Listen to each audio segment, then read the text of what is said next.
Hi, I'm Patricia Grabarek. And I'm Katina Sawyer, and welcome to the Worker Being Podcast. Today, Patricia has an article for us. So before we get into a little catching up here on how things have been going, could you tell us what we're going to be talking about today? Yeah, we are going to talk about unanswered supervisor support. So basically, when you ask your supervisor for help on something or, tell them that you need something and they don't give it to you, what does that do? And, well, spoiler alert, it's not so good for your wellness, for your performance, and also for your relationship with your supervisor. Yeah, that makes sense. But also, I've never heard of that before because usually we just talk about supervisor support or coworker support, and it kind of just assumes that you're sort of just offering it. But I haven't heard anything about the specific impacts of what happens if someone asks and does not receive, because as we know, ask and ye are supposed to receive, but what happens when ye does not?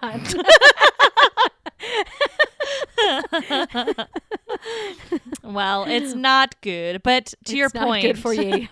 It's not good for ye. But to your point, I mean, they do talk about how a lot of times social support is kind of categorized as almost like a passive thing, like it just happens to you. Yeah. But we do know that people obviously actively ask for support too. So yeah, it's an interesting take on it, and I think a good step in the right direction to understand how that all works. I like it. That's exciting. Well, thank you so much for bringing that topic, a new one that I have not heard about, so I'm excited to learn more about it. Before we delve into more details of your article, how is life going for you this week? Good. Life is good. Last week, I believe we shared that I got the second dose of the vaccine. Yay! Or was about to. So I was a little sick the day after, but I'm feeling back to normal and excited that very soon I'll have met my 2-week window and I'm able to go out in the world more comfortably. You're free. Yeah, so that's been exciting. Other than that, I mean, we've had gorgeous weather. It's been super warm in the LA area, and it's making me, I mean, I guess it's almost April, so it probably makes sense that it's this temperature, but it has been kind of hovering around high 60s for a while, and this weekend we were in the 80s, and I was like, yes, it is time for warmth. So yay. Yeah, I was excited. What about you? What's going on with you? That is great. Yeah, similarly, the weather here has been awesome. So I have been trying to get outside a little bit every day, at least go for a little walk, or just even today I had to grade some papers and I sat outside on the back patio and graded them instead of sitting inside. That made me happy. So just being able to sit outside and do stuff has been nice. It's also been nice for our dog, who just longs to go outside in the backyard all day. So I had him out there with me for a while. But although the other night we were out there because it was super nice, we had one day where it was 78 during the day and 58 at night. So it was you could sit out there with the fire pit and just a sweatshirt, and it was great. And all of a sudden Donnie was freaking out. And Brendan was like, what's he doing? He's being so weird. And we looked up, and on the back of the fence was a huge possum. Ugh. And I was like, no, because if that possum came into our yard, there's no way Donnie would leave it alone. He would approach, and then the possum, he would get in a fight with a possum is basically what would happen. So I was like, no. So I ran up to try to go scare off the possum. The possum kind of ran away, grabbed Donnie, and then our night was through. And then all night he just cried for the possum. He cried at the door for the possum. We were in the basement. We have these skylights that go up into the backyard. He was crying at the skylight for the possum. Thought we were the meanest people in the world that we took him away from his new friend. I'm it's not your friend. He'll scratch your eyes out. You don't even know. That thing does not want to be your friend. But anyway, we do have to be on a little bit of alert in the yard now that it's getting nice out, because there are some critters that want to visit Donnie, and they will not be kind to him if they get into the yard, and he won't be kind to them either. So That's really funny. I can just imagine him being so hurt that you took him away from the possum. He was. Oh, he was no. laying at the door, like laying sprawled out, facing the door, just like crying and crying. We're like, we're sorry that your life is so terrible. But yes, so in any event, but during the day, obviously, thankfully, possums, raccoons, all the big animals aren't there, hopefully, or else they have rabies. But so he can roam free during the day, and I don't like worry about him very much. But in the nighttime, we have to be fairly vigilant. Yeah, that makes a lot of sense. And I mean, I know you're not in a place where there's like a ton of coyotes, but there's probably some. Yeah. No? There probably are. There's a lot of foxes.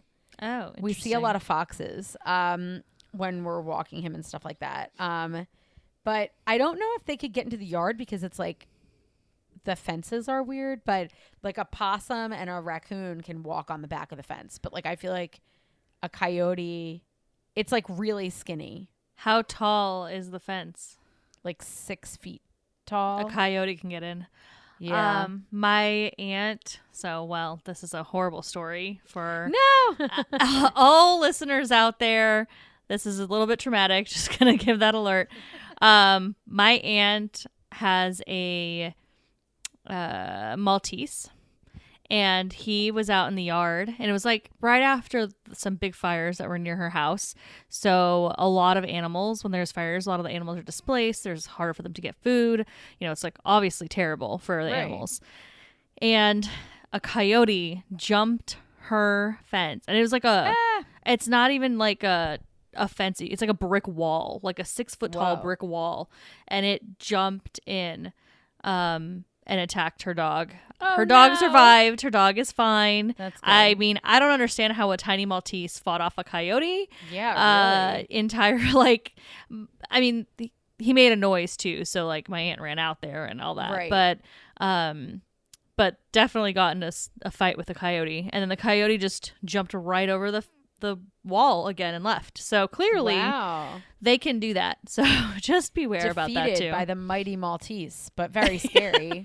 What's the dog's name? Cosmo. Cosmo.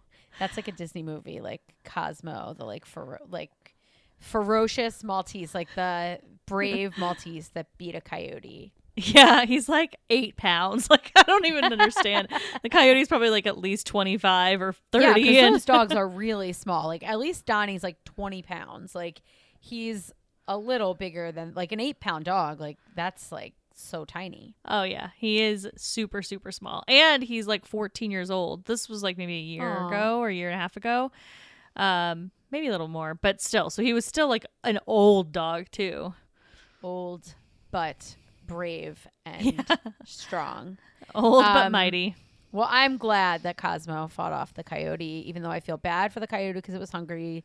Sorry. I feel more bad for the dog that got attacked than for the hungry coyote. I know. I'm sure the coyote, well, I guess I can't say I'm sure it was fine, but hopefully it was fine. Yeah. A lot The of circle of people, life. yeah, a lot of people kind of do. It's like people do things that they want to be nice to the animals, but then it ends up being stupid because of this situation. Like the people were leaving bowls of water out on the sidewalks in the town because of the fires, you know, trying to help these animals. And like, I totally get that. But then now you're basically coaxing them out further into situations that could become dangerous. So it's kind of a balance. You have to figure out the balance. It's like when people feed seagulls at the shore. Like, don't do that. And then they come to you. Oh my God. No, well, and I didn't even realize that seagulls in other parts of the world are not like ferocious attackers like they are in New Jersey, because I didn't realize that like people in other places are just like, oh yeah, you don't feed them. That's stupid. So then they don't act the same way in other places as they do in New Jersey. But when you go to the beach in New Jersey, those seagulls are out of hand. And that's why I have like an undying hatred for seagulls. And because I think they're like horrible. They'll like take your pizza. They'll like take your bagel. Like, I grew up my whole life, whatever you had on the beach, it was like, hide it from the seagull. Like, don't let them see you eat it. Like, it was like a whole thing. And then I went somewhere, I forget where, and I was like hiding my sandwich from a seagull. And the person I was with was like, what are you doing? And I was like, you gotta hide your sandwich from the seagull. And they were like, why? And I was like, because it'll take your sandwich. And they were like, seagulls don't eat sandwiches. And I was like, oh, yes, they do. And then I realized, like, I took my sandwich out in the open and the seagull didn't care because the seagull didn't know it could eat a sandwich. But in New Jersey, it knows it can and it wants it. That's really So, funny. yes, We it's have true. kind of a mix of that, I will say. Like we have seagulls will come over and like be like, "Hey, like what's that?" if you leave it out. But if you're Hey. actively eating it, they're probably not going to take it from you. Yeah. No, these seagulls are rude. They're like, that's mine. Bye. And they fly off. My brother bought, there's this place on the boardwalk. It's like not really true, but it's called the world's biggest slice of pizza. Like that's the name of the place. It really is a huge slice of pizza. Like it's basically like a quarter of a pizza is one slice. Oh gosh. And seagulls took the whole piece. Like the whole, they flew away with this huge, I mean, like bigger than like two seagulls piece of pizza. They Oh just took my it out of his hand. gosh. Like 5 of them attacked him. One was like on his head, like flapping its wings. What? And they all just like took his pizza and they flew away with it. Okay, and that's yeah. why I'm like, Those these are some seagulls very yes. aggressive seagulls. Yeah, no. They, When I like, said that love ours you. like food, it's not like that. Nope. Yes, Not like that. No, you get like robbed by them. So in any event, Anyways. yes. But if I were, there's no way to transition this. I was gonna say like, I was if I waiting. was being attacked by a seagull and I asked you for help and you didn't help me, I would be very mad. Perfect transition. For all those Wow. supervisors out there, this is your feedback, your takeaway from the day. If your employee is being attacked by seagulls, please support them and better help them out. It's really important. How about just no field trips to the Jersey Shore? Nope. Yeah, nope. that's a better idea. Okay, that sounds good. So anyway, what is the name of your article? Who wrote it? What's all the details? Yeah, so the details. The article is called The Effects of Unanswered Supervisor Support on Employees' Well-Being, Performance, and Relational Outcomes. And it was published last month, 2021, in the Journal of Occupational Health Psychology.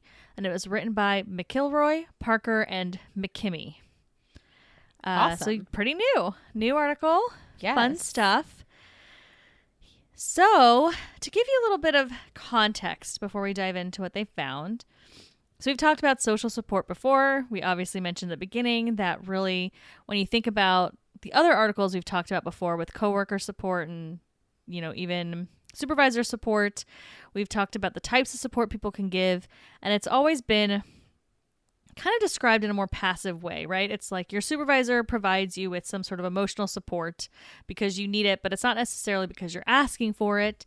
And this is specifically looking at what happens when you ask for support and you don't get it. So you're kind of left high and dry. You want something and you are rebuked. Exactly. And we know that getting supervisor support is important, right? And all those other studies that we've talked about before, having supervisor support can be seen kind of like a job resource. So now you've got your resources, you've got help that you need, which can lead to all sorts of good things, right? You being more satisfied in your job. It can lead to things like obviously better performance, more engaged in your work, a lot of good things that can be associated with support. So having support is really important. In this article, these authors, you know, obviously see that and are like, okay, well, we know that if you have it, it's good. And if you don't have it, it isn't good. But what about more active things? So if you were to ask for it and get it versus ask for it and not get it, what happens to you? Yeah. So it's kind of like not just saying present, not present, which is kind of how we've thought about it before. Is your supervisor supportive or do you not have the presence of supervisor support? It's like kind of also taking into account the extent to which you want supervisor support. So it's like maybe somebody, you know, just like anything else, there's variability in the extent to which you really want your supervisor to have support, to be supportive. Although we know in general it has positive outcomes, but this is a situation where it's very clear that the person is wishing for support and it's being unfulfilled. Exactly. And I kind of like to think about those other types of studies of thinking about support broadly, right? Like if you get support just generally from your leader, like if you think about your leader and you think of them as being supportive, it leads to good things. And this is almost more of like a specific situation, right? Like in this instance, am I getting the support I need that I've requested? And how does that impact me? So it's a little bit more specific, a little bit more granular of a look at what supervisor support can do than kind of that more holistic approach of just generally, are you getting support?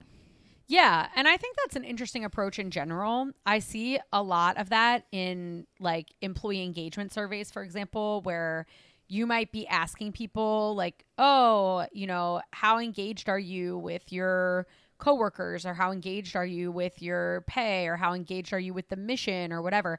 But they don't really ever ask like, "And how much do you actually care about that, or how much do you actually want to be engaged by that?" So it's like, I could say I'm not very engaged with the mission, but if I'm not a person that really cares about the mission of the place that I work, then that might not necessarily be a bad thing on face value.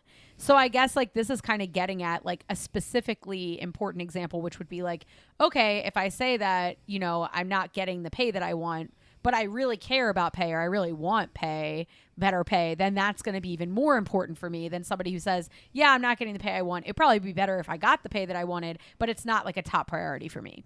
Mm-hmm. It's not a deal breaker. Yeah, for sure. Exactly. For sure. So this study, what they did is they actually looked at 2 different studies. So they had, well, let me just first start with saying kind of what they thought was going to happen. Basically, what they were looking at is understanding whether or not getting that support can satisfy somebody's basic needs. So they talked about psychological needs. We've talked about self-determination theory a lot. So they use self-determination theory as kind of an explanation for how this would work. So basically, if you get the job resources like the support that you require, then your basic psychological needs are going to be met. Just as a refresher, the needs in this theory are autonomy, competence, and relatedness. So basically having a sense of control over your own behavior, feeling that you're capable and efficacious, and then also feeling connected to others. Those are the kind of needs that you have. And so in this theory, and they're basically saying that if you don't get the support, your needs aren't going to be met, and that's going to lead to all sorts of bad things. So they're basically saying that supervisors, like, mostly when people are asking for their supervisors for support, it's falling into one of these categories. And so if you're not getting the support you need, then you're going to experience a lack of these basic needs. Exactly. Yes. Okay, cool. And then they link that to like a few other things, right? Like we talked about wellness and performance, etc. So they had 2 different studies. The first study that they did was actually looking at people that are currently in the workplace. So they took 300 people in the UK and that had a supervisor, and they asked them to complete a survey. And they had kind of 2 conditions, right? So they lost a few people in their sample when they were asking people to go through the screening question, where they were asking, all right, think about the last month at work, and did any of the following happen to you? And so if people selected, I asked my supervisor for help and I received their help, and they only selected that, then they would be considered answered support. Mm-hmm. If they selected, I asked my supervisor for help, but I did not receive their help, then they were considered somebody that had unanswered support. Gotcha. If they said both, they were removed from the study because it's a little muddy. Gotcha. And so then they were asked to write about their specific situation. So they wrote down like what happened when they asked for that support and they did or did not get it. And then they completed a survey, which I'm not going to go into all the different things they measured because there's a lot.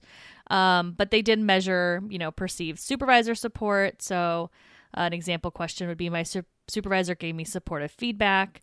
They asked about the need satisfaction. So did people feel like they had that autonomy? I felt free to do my job the way I thought it could be best done, or I felt competent at my job, or at work I felt part of a group. So getting at all those different needs. Cool. And then they also asked questions around things like emotional exhaustion, engagement, how much people identified to the organization, how effective they thought their leader was, how good the relationship with the leader was, their turnover intentions, things like that. So there's a lot that they were measuring in this survey. And they asked it all at one time? Yes. Okay. Mm-hmm. So they had people write down about their situation, and then they had them answer these questions. So it's almost like they were primed about the situation where they weren't or were getting the help they needed. Okay, cool. So that was the first study. And study 2, it was more of an experiment. So they actually had students in a lab. They came in and they were put in front of a computer and were given a task. So it was kind of like a work simulation. They were basically pretending to be like an admin assistant, helping schedule some appointments. And they were told that they could IM a supervisor if they have any questions, right? And so there were 4 different conditions. There was a control where where the task was, they weren't told that they can ask for support, right? So they just had, here's a task, do it, the end. Okay, gotcha. Then they had unanswered support. So that was when basically they were told they have this supervisor that can help them. If they sent them a message, the supervisor didn't respond and then went offline. So you could see that they actively went offline. Gotcha. Then they had answered support, which means that they sent the question to this IM of the supervisor, and the supervisor responded, gave an answer, and was supportive, saying, nice work, keep it up, whatever. Then they had, the 4th one was acknowledged. So this is where the person sent a question to the supervisor. The supervisor responded basically saying, I can't take a look at this right now, but just keep going, you're fine. So acknowledge it, but didn't actually help or support.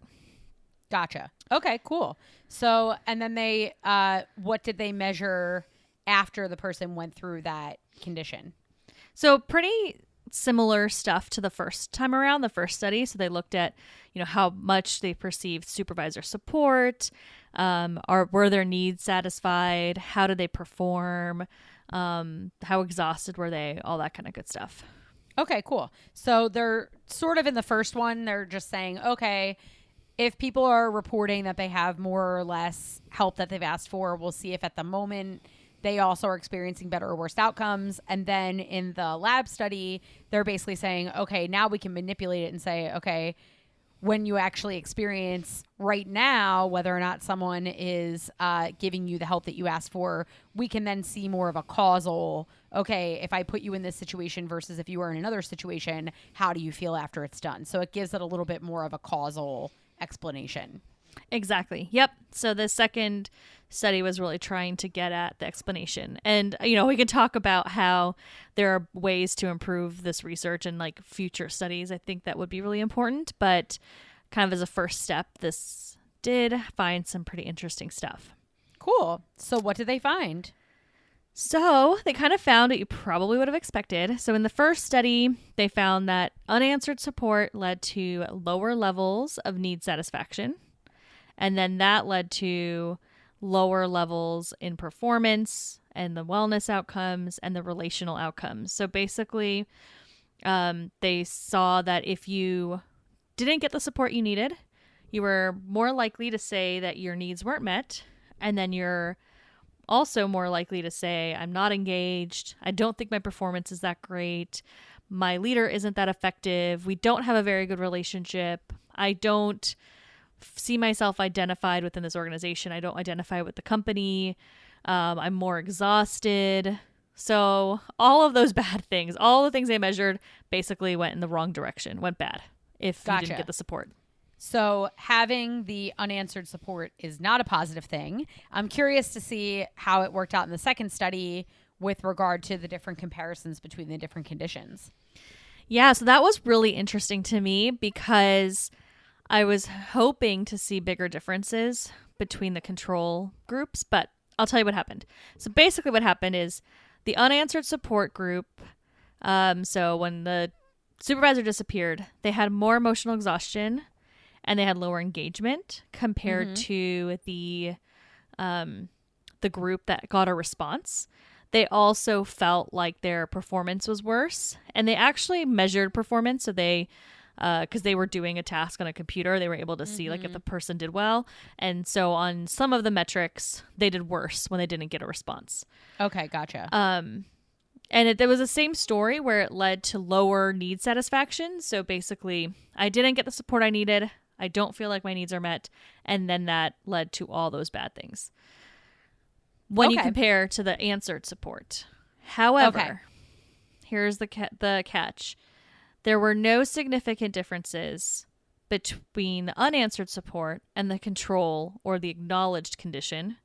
And the same was for the answered support. So basically there was a difference between unanswered and answered, but no differences between the other groups. Huh. That's interesting. So it does make a difference whether you answer it or you don't answer it, but it's not like the extremes are a difference, but somewhere in between could also be okay. Yeah, it could be okay. There's just really there's no difference between, like, if you acknowledge it, say, hey, I can't get to this right now, but I got it. That didn't have a difference than someone saying, good job, here's the answer to your question, you know?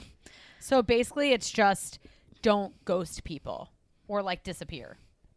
Yeah, that's what it seems to be. It seems to really be the biggest impact here seems to be that whole idea of just not answering the support. So this is where I think there's a lot of room for more research, because in the first study, unanswered support could have meant a lot of different things. So they did have some stats around like, what does that mean? And for some people, it was like they, the supervisor couldn't get me the answer. Not that they didn't want to. Some was no response. There was there's a huge variety in why they didn't get the support they needed. And so this study 2 is trying to detangle that a bit. And it seems like, well, the acknowledgement piece actually isn't that bad. Compared to, even the unanswered stuff. So it's kind of complicated, I think, but I think that there's some clear takeaways. I mean, I think most people know that if your employee comes to you, you should probably try to support them. And I think this study has found that and supported that to some extent. And I think there's just more work that could be done. Yeah. And it seems like, I mean, if you're thinking about what is the ultimate response, you're going to acknowledge maybe initially, but if you never came back to that person and never gave them help, like they also don't have an ability to follow that long term. Mm-hmm. So if you acknowledge it, but then never provided the help, that maybe would have an impact compared to if you acknowledge it and eventually provide the help. So I think that's sort of like a, unsure condition, because if you say, I can't do it right now, but I'll do it later, but what if you never do it later? It might look the same as the other condition. So it kind of seems to me like that condition's like a little muddy in terms of the like practicality for real life, because there would be a down the line follow up on that we don't know what the impact is if that never happens. So I think with regard to the differences that did shake out, it's like, okay, most likely responses are either going to be, I'm not helping you or I'm going to help you. And there is a difference between saying I'm going to help you or I'm not going to help you. So if you can, don't say I'm not going to help you and do say that you are going to help.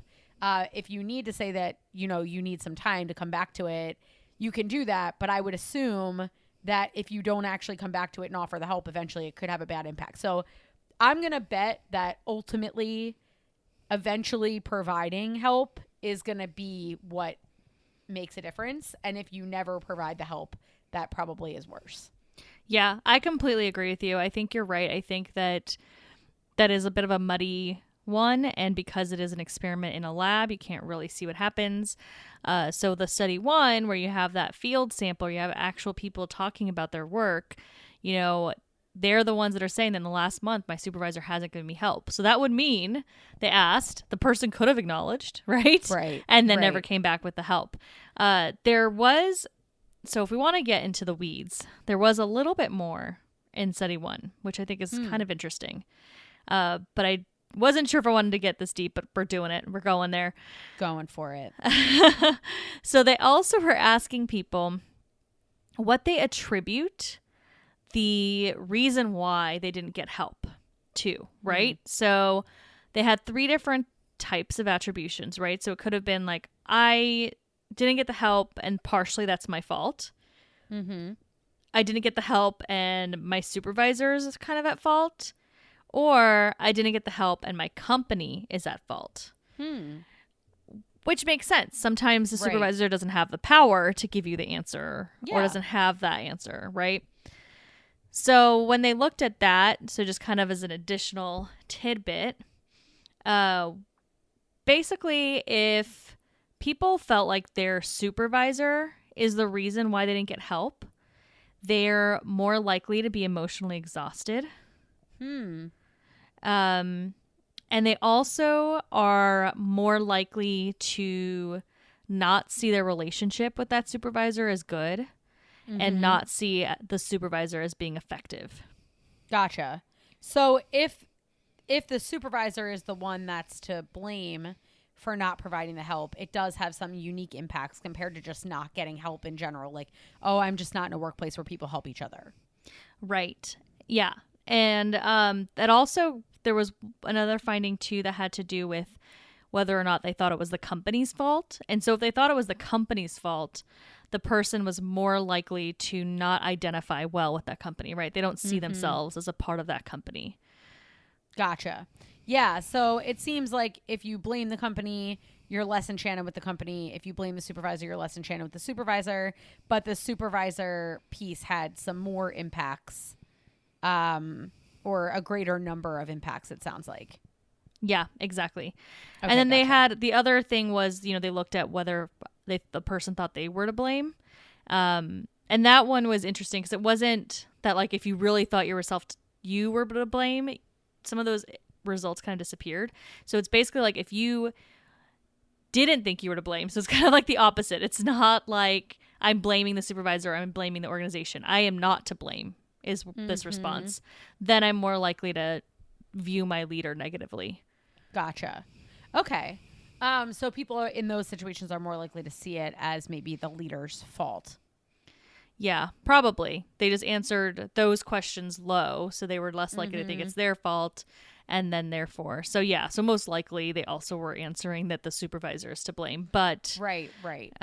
that's one of the findings. So that's kind of like another interesting take, right? There's not only is not answering your employee back and giving them the support they need going to lead to some negative impacts. They're not going to have their needs met. They're going to be more exhausted, less engaged, worse performance, blah, blah, blah.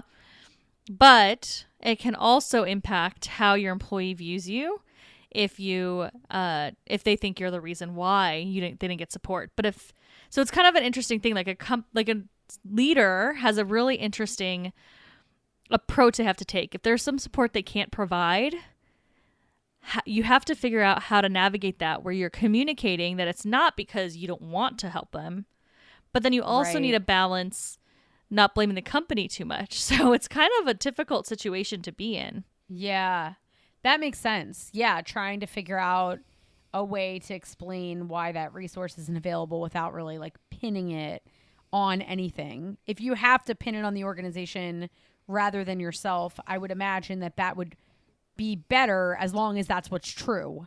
Like if you're trying to get out of explaining that you're the reason why, people will probably see through that. But it sounds like there's a better, the better of the worse things would be for it to fall on the organization instead of the supervisor from an outcome perspective. But the idea of trying to figure out how to explain it without really throwing the supervisor or the organization under the bus is kind of challenging. Yeah, it definitely is. But I think really the biggest takeaways, are for the supervisor to make sure that they provide support when it's asked. Don't ignore emails from your team members. Don't ignore those requests or forget about them. Try to keep that top of mind so you're managing those requests and giving the support that's needed. If you can't, make sure that you're actually explaining why so they're not blaming you. Try to figure out how to explain it that's not impacting the organization as well, if that's possible. But I think there's a lot that a supervisor can do here to kind of mitigate any of these issues that come with not answering to the support that's needed. But then organizations also have an important takeaway too. Companies really need to give supervisors the control to help and support. Let them make the decisions, let them have access to resources to provide to their employees. I think that that's important too, because obviously if the organization isn't supporting the supervisor's ability to support the employees, that's kind of a weird sentence, but that will lead to your employees not, identifying with the organization, having challenges, seeing themselves as part of this bigger picture, which is obviously problematic too. Yeah, absolutely. So organizations need to worry not just about whether people view the organization broadly as being supportive, but also the supervisors have a big part to play in how well your employees fare. So don't make your supervisors be in a tough position where they are unable to help, or they're stretched so thin that they feel like they don't even have the time to offer to help. Like, allowing your supervisors to be freed up enough that they can also support their team, and making it clear that that's important and a priority can also be useful. That's a really good point. The time piece is critical because I think all of us have had in our careers at some point a leader that has been so busy that they don't actually have time to give you the support that you need when that's really their job, right? A big piece of being a leader is supporting the team. Obviously there's other components, but you need to make sure you have time for that. And I think when companies overload leaders' plates with the other sides of leadership, like the strategy, etc., and have deadlines unnecessarily strict for those types of things, that's when the people management piece falls to the wayside, and that's where you get these problems. Yeah, so you can really save yourself a lot of strife from an employee perspective by making sure that your managers recognize and value helping and offering support to and being able to offer support to their employees. And that requires material resources, but it also requires the resource of time. So making sure that you're not running people ragged, because then they can have all the resources in the world, but they're not going to be able to take advantage of those and actually give the support that the employees need. Mm-hmm. So yeah, that's a summary. Those are my takeaways. I think it's an interesting concept, and I'm excited to see what work comes of it. It seems like these authors, I've seen a couple of potential in-press pieces from them. Cool. So I think there's more work coming on this topic, and I'm sure that there'll be even more coming in the future. That's awesome. Well, supervisors, help your people if you can. Organizations, let them help their people. And thank you, Patricia, for reading this article. I really enjoyed hearing about this topic that I never heard about before. Of course, I'm always happy to do so. For all of you listeners, thank you so much for listening to us today. If you liked what you heard, please subscribe, share our podcast, leave us a review. We really would love your help to spread the word about what we're sharing today and hopefully get everyone on the same page from a workplace wellness perspective. Also wanted to plug our courses again. So if you haven't seen, we do have some courses on our website that you can find, one being completely free on managing stress. So please go check that out. And also, we'd love to hear from you. So we say this every time, and we love hearing your emails, hearing them. I don't know if we hear them, but reading them, reading your emails, DMs, etc. So please reach out. You can find us at workerbeing.com. You can email us at contact@workerbeing.com. And you can also find us on social media at workerbeing on LinkedIn, Facebook, Instagram, and Twitter. Thanks for listening. The Worker Being podcast is hosted by us, Patricia Grabarek and Katina Sawyer, and produced by Allie Johnson.